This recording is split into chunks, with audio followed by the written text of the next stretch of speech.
الفريق ديال رابطه سيدي عثمان على الفوز ديالو، ونتمنى ليه بون كوراج مع الفريق ديال النواصر. الفريق قوي جدا حتى هو، كنتمنى لهم انه يوفقهم سيدي ربي في الماتش ديال غدا.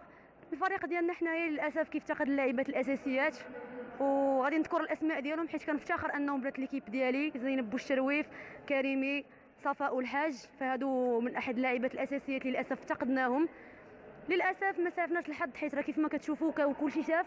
بشهاده الجميع الفريق ديال جامعه الحي المحمدي غيبقى دائما توب ديال التوب مالغريتو، وللاسف التحكيم ما كانش في المستوى. فحشومه ان واحد المباراه ديال نصف نهائي كاس العرش بوجود السيد رئيس الجامعه الملكيه المغربيه ديال كره اليد يكون فيها مستوى ضئيل جدا للاسف ديال التحكيم.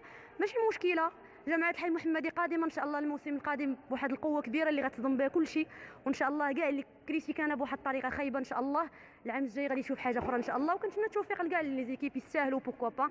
حنا العام الجاي ان شاء الله ونا كوادير ان شاء الله. فريق رابطه سيدي عثمان بكل اطرها على المجهودات اللي قاموا وعلى المباراه داز في جو اخوي. الحمد لله كانوا هفوات من فريق جامعه الحي المحمدي ناتج عن بزاف ديال مشاكل، وهذا الشيء في غنى عنه. كنهنيو الفريق رابطه سيدي عثمان اللي كنتمناو ليه حظ سعيد في النهايات. فريق شاب كله امل كله طموح، ان شاء الله غيقل الكلمه ديالو في الموسم القادم.